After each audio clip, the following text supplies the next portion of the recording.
los poderes fácticos. Últimamente mucho se escucha acerca de los poderes fácticos e incluso el término la gran transformación se está utilizando con mayor frecuencia en estos últimos tiempos.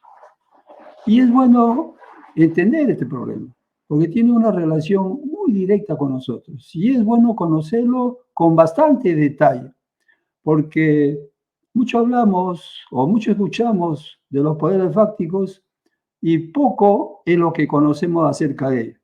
De igual manera, la gran transformación. Hablamos y escuchamos de la transformación del país, la gran transformación, e igualmente es una palabra vaga que para muchos no tiene aún un contenido definido. Y todos estos dos términos tienen mucha relación con nuestra existencia, con nuestra vida en sociedad.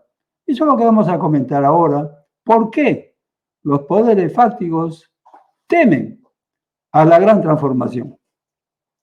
Comenzaremos por precisar que los poderes fácticos, en definitiva, se muestran a través de empresas.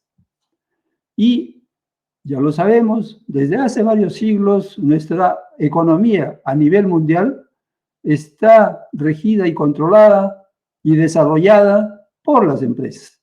Entonces es importante hacer una diferencia. La mayoría de las empresas en el mundo, e incluso en el Perú, son micro y pequeñas empresas.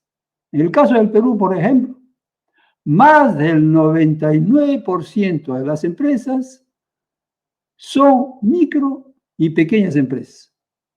Y esto, que en el Perú existen alrededor de 3 millones de empresas. Fíjense, más del 99% son micro y pequeñas empresas. Y cuando hablamos de los poderes fácticos, entonces, ese es un número bien reducido de empresas. Es un número tan pequeño que, en definitiva, ya lo comentamos en términos familiares, son 4, 5 o 10 familias las que manejan la economía en el Perú. En el mundo, ya Oxfam Internacional, con sus estadísticas anuales, nos lo dice con claridad. Son de 8 a 16 familias que en el mundo tienen una riqueza igual a la mitad de la población mundial. 8 a 16 familias. 8 a 16 familias tienen una riqueza igual a 1.700 millones de personas. Es una barbaridad. Esto es lo que se llama las grandes desigualdades socioeconómicas. Y es por eso, como en el caso del Perú, existe una latente convulsión social. Desde el inicio de la invasión española ha existido una fuerte insurgencia. Y en estos últimos días, a ustedes les consta, ante el aprisionamiento del presidente Pedro Castillo Terrones, la insurgencia nacional se ha manifestado una vez más. Y se ha manifestado, ustedes lo ven, a partir de la zona sur. Y hay toda una razón, porque dentro de toda la pobreza que existe en el Perú, la más pobre, la más olvidada, despiadadamente tratada, es la zona sur. Y es ahí en donde precisamente se han ensañado Dina Boluarte y los militares asesinando a más de 70 hermanos, dejando inválido a miles de hermanos. Esa es la zona sur. Es ella que se convulsiona porque sufre el peso miserable de una explotación y de un olvido y un exterminio desde hace varios siglos. No es solamente desde ahora. Es eso, el origen de la insurgencia nacional y que hoy día se está manifestando a través de la marcha hacia Lima, o algunos le llaman la toma de Lima. Y por eso que es bueno entender esto. No es solamente una cuestión de caminar, de tomar el bus y llegar a Lima y hacer un vocerío. Hay que entender la problemática. yo digo que no solamente los dirigentes deben comprenderlo, aunque la mayoría de ellos, y lo hemos demostrado, no tienen una perspectiva mayor para los fines de esa gran marcha, de esa toma de Lima. Y en este caso es a todos nosotros, a todos los habitantes del país que nos concierne, porque somos todos nosotros los que estamos implicados en el problema. Somos directamente concernidos con la desocupación, la extrema desocupación, millones de hermanos desocupados, la extrema pobreza, millones de hermanos en una pobreza prácticamente absoluta. Entonces, estos temas son importantes entenderlos en su profundidad para no dejarnos manejar, porque ya las grandes centrales sindicales y los partidos políticos llamados de izquierda están desorientando a la población, están desorientando a ese Perú profundo que se está exprimiendo a través de la gran marcha, o como ellos llaman, la toma de Lima. Y hoy día vamos a tratar este tema puntual, el de por qué los poderes fácticos, esas pequeñas empresas que tienen un gran poder económico, son ellas, ¿por qué le temen a la gran transformación? ¿No? Para eso vamos a utilizar un pequeño cuadro en donde vamos a mostrarles, para comenzar, en la estructura de la empresa. Esta barra de 3 partes, la parte negra, las materias primas, la amarilla son los salarios y la parte roja son las ganancias, o lo que se llama resultado neto. Esta es la estructura de una empresa, de cualquier tipo de empresa, ya sea pequeña, mediana o gran empresa, una empresa nacional o internacional o multinacional. Es la misma estructura. Entonces, estudiar su comportamiento es sumamente importante para ahí claramente entender lo que significa la gran transformación y por qué los poderes fácticos le temen. Aun cuando la población siente que los poderes fácticos temen a la transformación, a la palabra transformación, a la palabra revolución, le temen, pero la misma población no comprende perfectamente bien este término. Cuando en una época se hablaba de revolución, inmediatamente los medios de comunicación masivos al servicio de los poderes fácticos hizo de esta revolución un sinónimo de lucha armada, porque en la práctica, en cierto modo, así se estaba presentando. Y con eso, en el país, por ejemplo, aparecen los términos terrorismo y comienza el terruqueo para simplificar y denigrar a las personas que quieren hacer valer sus derechos. Entonces, estas cosas son importantes conocerlas en detalle, porque en definitiva, somos nosotros mismos los que vamos a construir nuestro futuro. Somos nosotros mismos los que tendremos que realizar las acciones necesarias para transformar nuestra vida.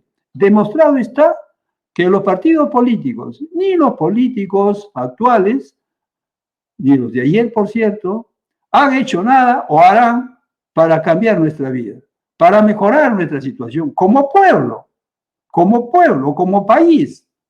No se trata solamente de que algunas personas lleguen a ser grandes ingenieros, grandes médicos, grandes profesionales, grandes maestros. Se trata de la población. Vivimos dentro de una población. ¿De qué sirve que 4 o 5 personas tengan títulos magníficos, puestos magníficos, salarios bien interesantes, cuando la mayoría de la población vive en el atraso, en el olvido, en el analfabetismo, en la depravación? Es un país totalmente destruido. Entonces, esta cosa es lo que tenemos que entender. Por eso es que yo me permito presentarles a ustedes a la empresa en sus 3 componentes. ¿Y por qué la empresa? Porque desde hace varios siglos, la economía a nivel mundial, nacional o regional, se maneja a través de empresas. En nuestros tiempos antiguos, como por ejemplo en los pueblos originarios del Perú, o incluso en el mismo Tahuantinsuyo, la economía era de autoconsumo. Por eso es que ahí no habían empresas. Pero luego ya todos los productos que se generan van al mercado, se compran y se venden en el mercado. Y es a eso lo que se llama economía de mercado. Entonces, ahí comienza a aparecer el precio, la moneda y otros elementos. Esos son parte de la economía de mercado. No hay por qué temer. Son las maneras de trabajar. Así como antes se trabajaba con la chaquitaglia, hoy día se trabaja con una empresa.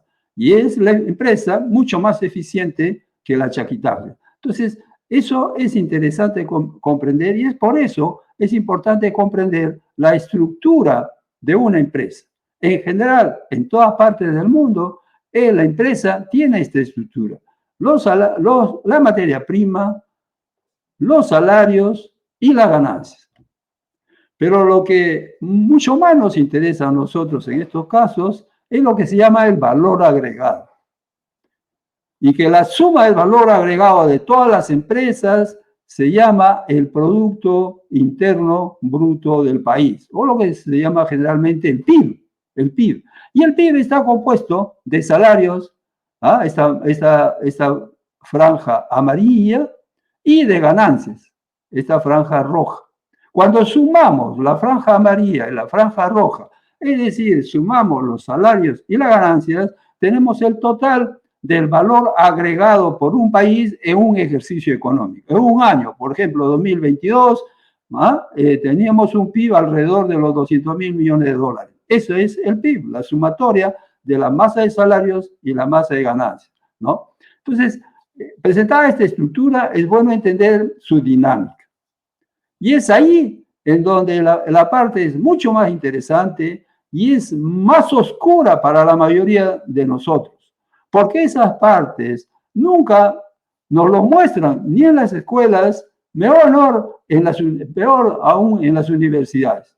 Incluso a los que estudian, como yo he estudiado, economía, esta parte no es clara en su explicitación. Lo que yo les voy a decir, ustedes no lo van a encontrar en ningún texto, ni acá ni en otra parte del mundo.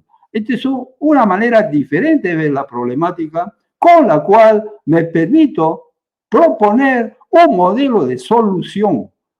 La forma en cómo lo voy a explicar, que son lo mismo, es la misma realidad, son las mismas empresas, con la misma estructura, pero la manera de observar el fenómeno me propone una nueva alternativa de solución. Y esto es lo que vamos a tratar de conversar ahora. ¿Por qué los poderes fácticos temen a la gran transformación? A pesar de que el término, igualmente les decía, no es bien conocido por la población. Lo sienten, que es importante para ellos. La población siente que es importante realizar un cambio, realizar un gran cambio, realizar una transformación. La gran transformación es cierto. Y desde hace varias décadas, los candidatos a la presidencia de la República se han encargado de difundir este término para ganar votos. El caso más conocido es el de Ollanta Humala. Ollanta Humala enarboló la frase de la gran transformación. Lo hizo más fuerte, más popular, y a todos los hemos conocido, pero en realidad no sabíamos lo que significa. Nos daba esperanza, ¿cierto? Esperanza de cambio, de transformación, pero ¿qué más allá sabíamos nosotros de esa frase? Nada. Por eso que fácilmente él, en cuanto fue elegido presidente de la República, firmó, se ungió como presidente de la República, prometiendo la Constitución del 79, la cual inmediatamente la desechó. Entonces es bueno entender esto de los poderes fácticos y de la gran transformación. Y todo esto tiene mucho que ver con la empresa, como decía, porque actualmente toda la actividad económica a nivel nacional, regional y mundial se maneja a través de empresas. Y si nosotros queremos una solución, indudablemente que tenemos que pasar por las empresas. Pero hace un momento he hecho la diferencia entre que el poder fáctico está concentrado en menos del 1% del total de empresas. Y esta fisonomía es exactamente igual en otros países como Estados Unidos, Francia, Alemania, Inglaterra, a nivel mundial. Es la misma fisonomía. Varía un poco los porcentajes, pero la fisonomía es la misma. La casi totalidad de las empresas son micro y pequeñas empresas. No son ellas las que, a pesar de tener la misma estructura, a pesar de tener ese mismo comportamiento, no son ellas los que nos hacen daño, al contrario. Por ejemplo, las microempresas en el país da más del 60% de puestos de trabajo. No son las grandes empresas que dan la mayoría de los puestos de trabajo, todo lo contrario. Y estas microempresas dan un alto porcentaje de puestos de trabajo. Dinamizan la actividad al interior del país. En cambio, las grandes empresas, el resultado neto, como lo veremos luego, se lo llevan totalmente hacia el extranjero, hacia la casa matriz de la empresa transnacional. O, en el caso de los empresarios nacionales, ¿qué es lo que hacen ellos con esas grandes ganancias? Viven en zonas de lujo, apartados completamente de la población, y su contacto no es con el país, su contacto es con el extranjero. Por eso es que ustedes verán que ellos tienen casas, negocios y otros en Estados Unidos, en Francia, en Inglaterra, y muy poco contacto con el interior del país. Si le preguntáramos a dónde queda Chumbivilcas, de seguro que nadie, de esos señores nadie sabe dónde está Chumbivilcas, ¿no? Y si a lo sumo conoce el Cusco, es porque en el Cusco tenemos un gran monumento histórico, el Machu Picchu, no por otra cosa, porque es célebre a nivel mundial. Entonces, eso es importante que haga yo esta presentación para volverles a repetir por qué los poderes fácticos tiemblan ante la gran transformación. ¿En qué consiste la gran transformación? Les voy a mostrar, y es simple entenderlo, no es nada del otro mundo, ustedes lo van a ver, pero cuán importante es comprenderlo para que nuestras luchas sean correctas, para que nuestros esfuerzos sean correctos, para que los muertos de nuestros hermanos en el campo de batalla sean recordados y gratamente agradecidos porque logramos con ellos, el esfuerzo de ellos, vamos a lograr la gran transformación. Por eso es importante. De otra manera, una vez más, los políticos de la izquierda, las grandes centrales, todos ellos nos están una vez más en esta gran marcha de Lima, por ejemplo, conduciendo hacia el fracaso, porque nos están lanzando con movimientos, con consignas de reforma. Y nos están engañando, nos están presentando que antes de hacer la transformación, lo que debemos hacer es una asamblea constituyente. Antes de realizar la transformación, lo que deberíamos hacer es cambiar el Congreso, un nuevo Congreso. Esas son propuestas completamente divergentes a lo que significa la transformación, la gran transformación. Esas son propuestas para que el sistema actual vigente siga perdurando, para que sigan los millones de hermanos en la pobreza, los millones de hermanos en el desempleo y los millones de jóvenes sin futuro. Tenemos que cambiar esta situación. Y es por eso que es importante para nosotros comprender este pequeño cuadro que le digo, para comprender la dinámica de una empresa. Es importante entenderla porque la solución de nuestro problema pasará indefectiblemente por la creación y desarrollo de empresas, como yo les digo, las empresas país.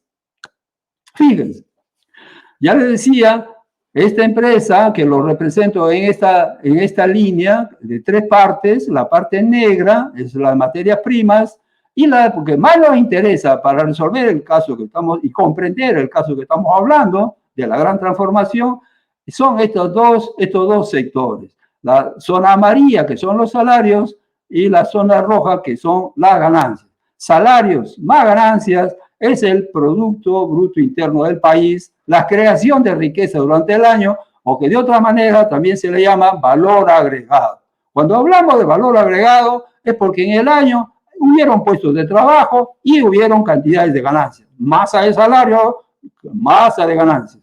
Ahora, ¿cómo esos dos componentes se comportan? Ahí está lo interesante. Y voy directo al grano. La masa de salarios es, en definitiva, el monto de dinero que una persona gana al final de un trabajo. Digamos, de un mes de trabajo, le pagan un cierto monto, más o menos, por ejemplo, para el salario mínimo, alrededor de 1.000 soles, 1.050 creo ahora, es el monto que gana un trabajador. ¿Qué hace el trabajador con ese monto, esos 1.000 soles? como el monto es tan pequeño, le alcanza muy poco para todas las necesidades que tiene. Por eso es que al final del mes, ese monto ya prácticamente no existe. Si fue bien ordenado, tratará de hacer de todos los medios de conservar, no pasar ese monto. Para la mayoría de nuestros hermanos, pues tiene que vivir con los regalos de los vecinos, de la familia, y de esa manera subsiste. Pero, en definitiva, lo que quiero decirles es que esos salarios de la mayoría de la población se consumen al final de mes. Ya no existen. Y si quieres tener salario para el mes siguiente, para poder comprar, vivir, vestirte, nuevamente tienes que trabajar y poder ganar la misma cantidad que en ese curso de mes seguirá terminando, desapareciendo. En cambio, las ganancias tienen un comportamiento completamente diferente. Completamente diferente. Las ganancias es lo que se le llama el resultado neto de la actividad económica. Y es así, es un resultado neto porque es un monto que está ahí, que nadie lo puede tocar. Y ese es un monto que se puede seguir acumulando. En cambio, en los salarios no lo puedes acumular, lo consumes, lo gastas y se acabó. Y tienes que seguir trabajando para volver a tener el mismo monto. En cambio, la ganancia, no. Un año tras año tú tienes los mismos montos de ganancias y los puedes ir acumulando. Esa es la gran diferencia. Es simple de entender y sus consecuencias son desastrosas si no sabemos bien manejar la actividad económica. Entonces lo que pasa es que las ganancias, esa zona roja que tenemos allí, es el resultado neto de la actividad económica, ¿no? Porque al momento que tú vendes un bien, le descuentas la materia prima que has utilizado, los salarios que has pagado y te queda el neto, la ganancia, el resultado neto, esa ganancia. Entonces, esa ganancia, fíjense, esa es la diferencia con los salarios. Las ganancias se quedan a la utilización del propietario del capital, del dueño de la empresa, del dueño de la industria, del que maneja el acto económico. Se queda con él y a él a decidir, no a consumirlo, sino a invertir, a reinvertir, a desplazarlo de un lugar al otro, como él quiera. Él es el dueño absoluto y las leyes para eso le dan plena facultad. Todas las leyes están al servicio justamente de quienes manejan la ganancia. Las leyes que tenemos actualmente en el Perú y en el mundo le facilita, hoy día en tiempos de internet, que con un clic en su computadora, miles de millones de dólares pasan en tiempo real de un país a otro país, sin ningún problema. En cambio, para los trabajadores que tienen salarios, si quieren viajar a otro país, tienen que sacar su pasaporte, tienen que hacer la cola, tienen que ir a inmigraciones y luego ver si tiene la posibilidad de ingresar al país que quiere ir, porque dependerá si el país lo quiere recibir o no. Por ejemplo, a mí, Estados Unidos no me quiere recibir. Como he sido condenado por actos políticos, pues indudablemente Estados Unidos no me deja ingresar. Canadá no me deja ingresar. En México, como tiene la misma política, tampoco me deja ingresar. Entonces, con esas políticas de inmigración sirven para controlar a la fuerza, a la población. En cambio, el capital tiene un movimiento rápido, inmediato, sin ningún control. Y eso es lo dañino de este modelo, ¿no? Entonces, teniendo ese comportamiento, lo que más nos interesa a nosotros ver en este caso es de que las ganancias es un resultado neto que se puede ir acumulando. Mientras los salarios se van consumiendo y hay que volver a seguir trabajando para tenerlo y poder vivir, las ganancias no. Las ganancias se van acumulando año tras año. El primer año tuvo ganancias 100 soles, el segundo año tiene ganancias también de 100 soles, pero ya no son 100 soles, son 200 soles que está acumulando. El tercer año tiene otra ganancia de 100 soles con la misma actividad y pues ya tiene 300 soles acumulados. Y ese es un proceso. Y este sistema ya tiene 10.000 años de existencia. Es por eso que hay inmensas fortunas que transitan a nivel mundial, inmensas fortunas. Por ejemplo, el caso concreto de la invasión española. los pueblos originarios del Tahuantinsuyo hicieron construcciones, crearon grandes centros de cultivo, irrigaciones, monumentos y todo eso, que crearon una riqueza. Vinieron los españoles, se cogieron todo y de noche a la mañana comenzaron de ya con un gran capital que había sido acumulado por los pueblos originarios y que hoy ya se va solamente a unos cuantos conquistadores. Y así ellos, a partir de esa masa de capital que ellos comienzan a tener, pues siguen dominando la actividad económica del país. Y por eso es que hablamos de que la independencia nacional ha sido solamente para aquellos hijos de españoles que tenían la riqueza robada a los pueblos originarios del Tahuantinsuyo. Eso algún día tendrá que terminar. Pero volviendo al tema. Entonces nosotros tenemos que tomar en consideración esto de las ganancias. Es importante entenderle la dinámica de la ganancia. La transformación, la gran transformación, tiene que ver directamente con las ganancias. Fundamentalmente con las ganancias. Con los salarios también, porque pedimos que se aumenten los salarios. Que se mejoren los salarios, cierto. Porque en el Perú, por ejemplo, tenemos un salario mínimo de 1.000 soles. Y en los países de Europa y Estados Unidos tienen aproximadamente un salario mínimo de 6.000, 7.000 soles, la diferencia. ¿No? Y por el mismo trabajo, no es un trabajo mayor, más especializado, no, es el mismo trabajo. En el Perú gana 1.000 soles y por eso que la gente quiere salir. Por eso que nuestros hermanos tratan de ingresar a Estados Unidos, tratan de ingresar a Europa. Por ese hecho. Porque ellos van a seguir trabajando tal como trabajaban en el país, pero van a ganar mucho más y con eso tener una vida mucho más agradable, encima un cuadro de vida que les ofrece mucho mejor, ¿no? Ese es el motivo de las inmigraciones actualmente. Y no es porque se quiera invadir un país, sino simplemente porque de esa manera queremos resolver nuestro problema personal. Pero no estamos resolviendo el problema del país. El problema del país se resolverá cuando le demos otro tipo de utilización a las ganancias, a ese resultado neto, a esa parte roja que se crea en la actividad económica y que lo crea el pueblo. Eso no lo crean los que tienen el capital, lo crea el pueblo, los trabajadores con sus familiares. No solamente los trabajadores, repito, porque los trabajadores sin el resto de la familia se morirían en los 20, 30 años si no hay más trabajadores para el mundo. Es necesario tener hijos, es necesario mantenerlos, es necesario educarlos, todo ese proceso y todo eso es parte para generar ese resultado neto que son las ganancias. Entonces, todo el problema de la gran transformación está cuál es el uso que le damos a esas ganancias, a esa masa de ganancias. Y según las leyes, desde hace 10.000 años, esa masa de ganancias pertenece a los poderes fácticos, a quienes controlan el acto económico. Esa ha sido y sigue siendo una decisión de sociedad. Eso no es una decisión de algunos partidos políticos, algunos iluminados, algunos activistas. Ellos no resuelven el problema. El que lo resuelve es la sociedad. Por eso es que a la marcha, a la toma de Lima, le tiene miedo. Porque ahí está comprometiéndose a la sociedad peruana, al Perú profundo, que son la mayoría de la población en el Perú. Ellos quieren ir a Lima y ahí hacer valer su voz de protesta y de transformación. Por eso es que hay ese temor, porque el cambio de modelo estará dado por la sociedad.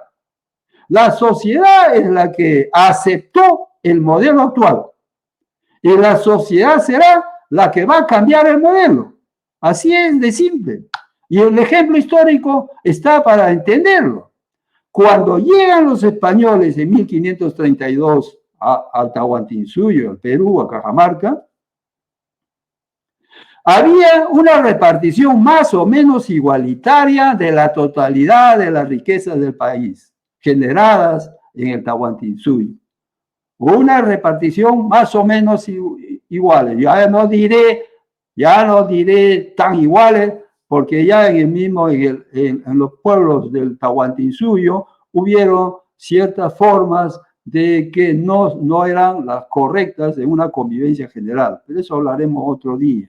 Pero por lo menos era una repartición más o menos igualitaria. Llegaron los españoles, en 2x3 se apropiaron de la totalidad y ahí la repartición de la riqueza creada ya no era más o menos igualitaria, era única y exclusivamente para los que manejaban el acto económico.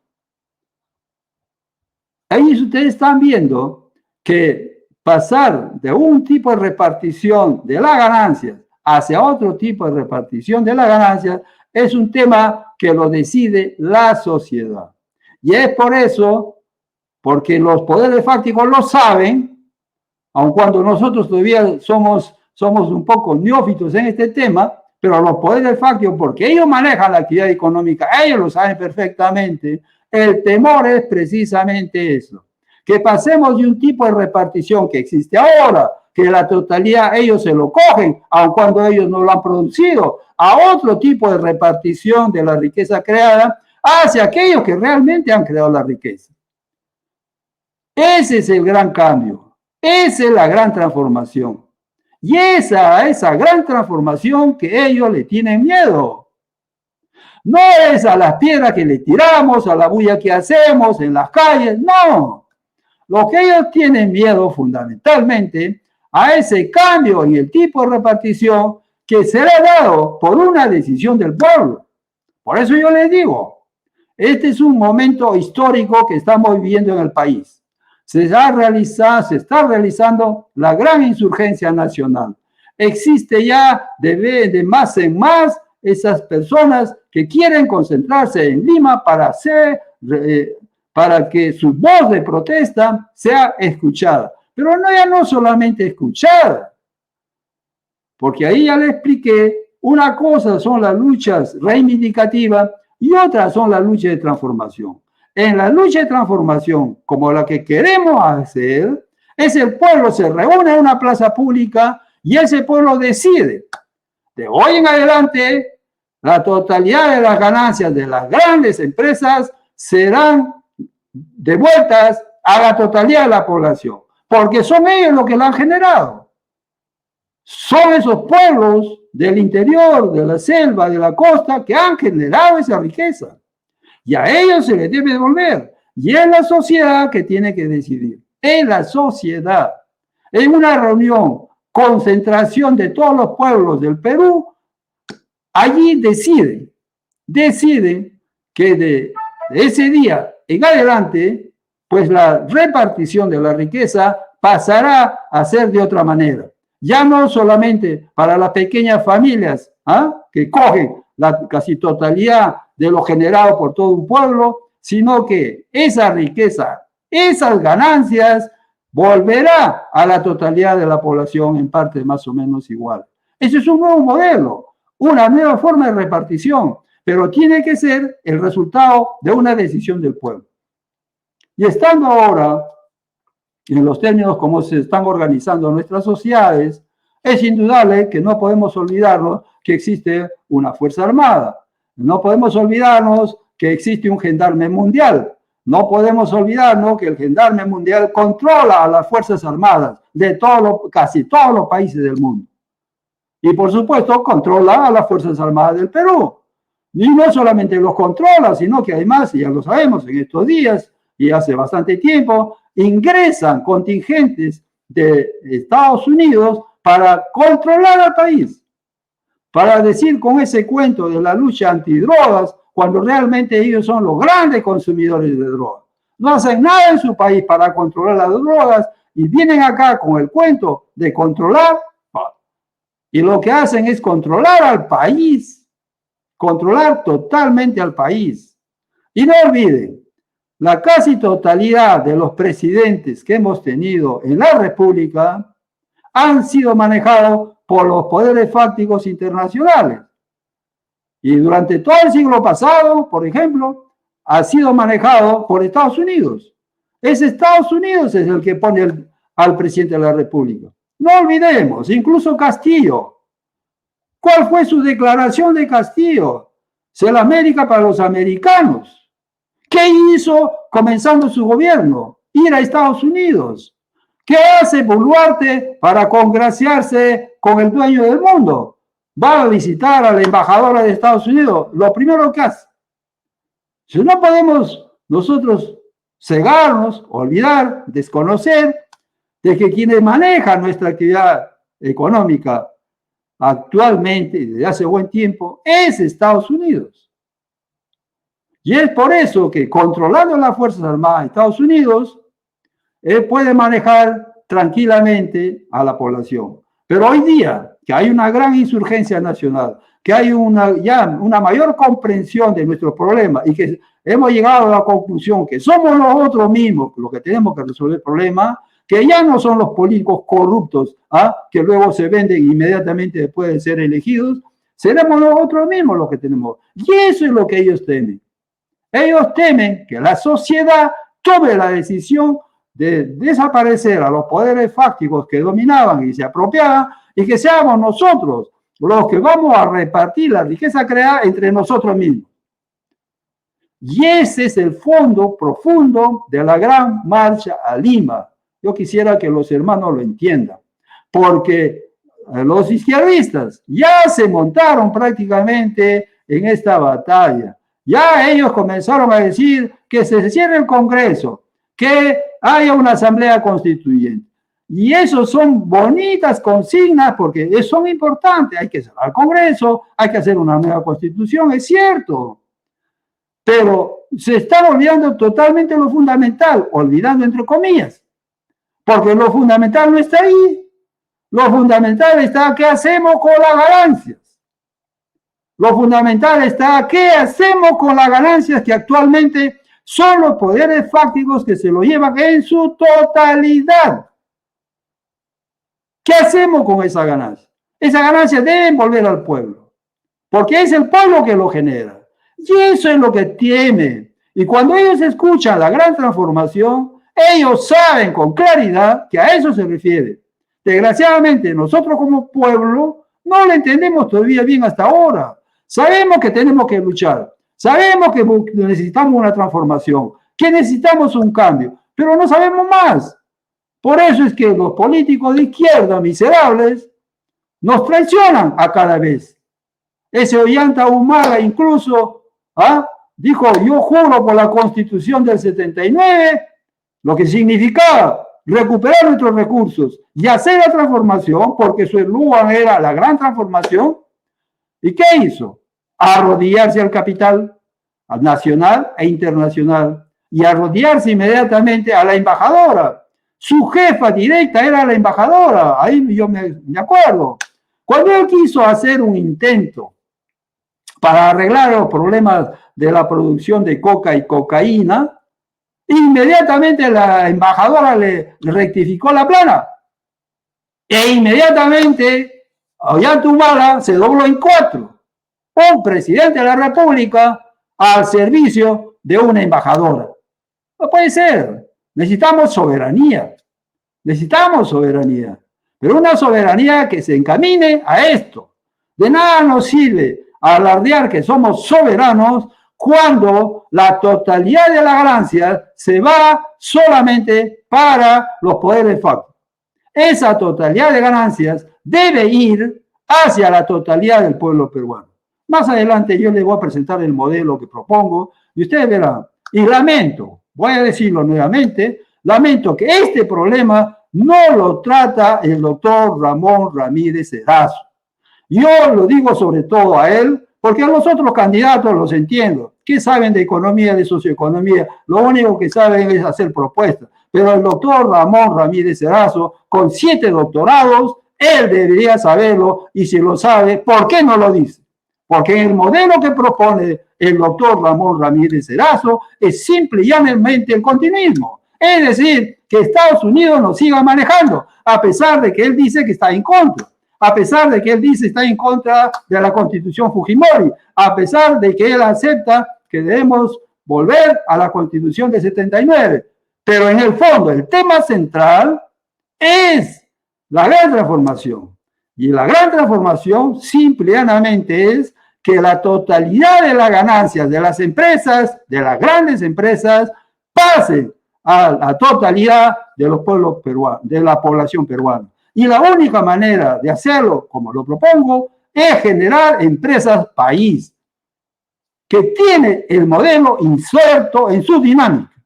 Esto no lo dice Ramón Erazo, y tampoco se atreve a decir algo sobre las empresas país en este tema fundamental, la repartición de las ganancias. ¿Cómo, a quién va las ganancias y cómo debería orientarse las ganancias? Muchas gracias, hermano.